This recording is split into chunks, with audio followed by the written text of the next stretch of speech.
인공지능 연구의 미래를 혁신할 열쇠일까요? 그렇지 않을 수도 있어요. 오늘은 인공지능이 실제로 연구자들을 대체할 수 있을지, 그리고 그 과정에서 예상치 못한 영향들에 대해 이야기해 보려고 합니다. 와, 정말 흥미로운 주제네요. 인공지능이 연구 분야에 미치는 영향에 대해서는 많은 논란이 있죠. 맞아요. 제주대학교 노대원 교수님께서 2041년을 배경으로 한 흥미로운 시나리오를 제시하셨는데 한번 들어볼까요?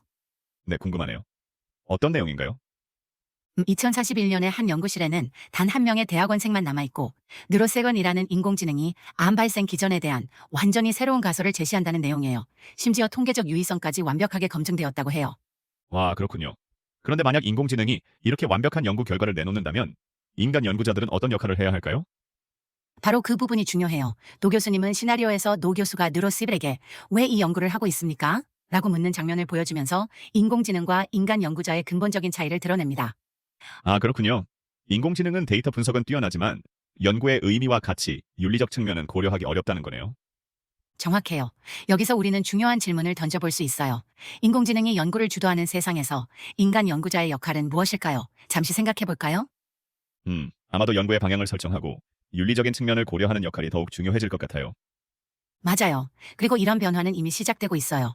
예를 들어 2024년 노벨상 수상자 명단에 3명의 인공지능 연구자가 포함되었다고 해요. 이들은 본래 해당 분야의 연구자가 아니었다는 점에서 더 큰 놀라움을 안겨주었죠. 와, 정말요? 그렇다면 앞으로 인공지능이 노벨 문학상까지 받게 될 수도 있을까요? 글쎄요, 그건 아직 미지수예요.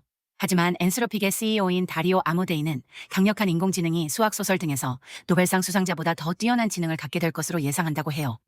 그렇다면 우리는 어떻게 대비해야 할까요? 좋은 질문이에요. 노 교수님은 먼저 당면한 구체적인 문제들에 집중해야 한다고 말씀하셨어요.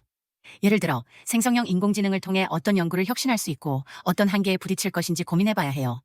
아, 그렇군요. 그런데 인공지능을 연구에 활용할 때 주의해야 할 점은 없을까요? 네, 중요한 지적이에요. 현재의 생성형 인공지능, 특히 언어 모델 인공지능은 인공지능 환각 현상이라는 문제가 있어요. 그럴듯하지만 틀리거나 존재하지 않는 정보를 만들어내는 거죠. 음, 그렇다면 연구의 신뢰성을 위해서는 여전히 인간의 검증이 필요하겠네요. 맞아요. 그래서 많은 전문가들이 연구의 최종 감독이자 책임자는 언제나 인간이 되어야 한다고 주장하고 있어요. 자, 그럼 여기서 한 가지 질문을 드려볼게요. 인공지능과 인간 연구자가 협력하는 미래에서 가장 중요한 인간의 역량은 무엇일까요? 잠시 생각해 보세요.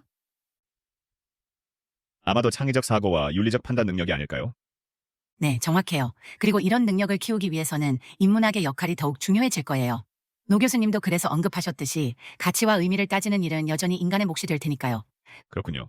그런데 한편으로는 인공지능이 인간이 이해하지 못할 정도로 높은 수준의 이론이나 지식을 생산할 가능성도 있지 않을까요? 네, 그런 가능성도 배제할 수 없어요.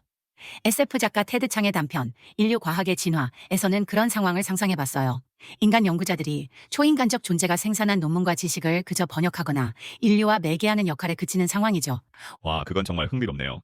하지만 동시에 좀 무서운 상상이기도 해요. 맞아요. 하지만 우리가 기억해야 할 건 이런 극단적인 상상보다는 당장의 구체적인 현장에서 시작해야 한다는 거예요. 예를 들어 이미 전통적인 연구 방법보다 인공지능 도구를 먼저 찾는 대학원생들을 어떻게 가르치고 함께 연구할 것인지 고민해야 해요. 그렇군요. 결국 우리가 인공지능을 어떻게 활용하느냐가 중요한 거네요. 정확해요. 우리는 미래를 예측할 수는 없지만 우리가 꿈꾸는 미래를 발명할 수는 있어요. 자, 이제 오늘의 이야기를 정리해 볼까요? 네, 좋아요. 오늘 우리는 인공지능이 연구 분야에 미치는 영향에 대해 이야기했어요. 인공지능의 발전이 연구자들의 역할을 변화시킬 것이라는 점, 그리고 그 과정에서 인간만의 고유한 능력이 더욱 중요해질 거라는 점을 배웠죠. 맞아요. 그리고 가장 중요한 건 이런 변화에 대비하기 위해 우리가 지금 당장 할 수 있는 일들이 있다는 거예요. 인공지능을 효과적으로 활용하는 방법을 배우고 동시에 인간만의 창의성과 윤리적 판단 능력을 키워나가는 거죠. 네, 정말 흥미로운 주제였어요. 청취자 여러분들도 오늘 이야기를 들으시면서 많은 생각을 하셨을 것 같아요. 그래요. 여러분, 인공지능과 함께하는 연구의 미래 어떻게 생각하세요? 우리가 만들어갈 미래에 대해 한번 상상해보는 건 어떨까요? 오늘 GNFM과 함께 해주셔서 감사합니다. 다음에 또 흥미로운 주제로 찾아뵙겠습니다.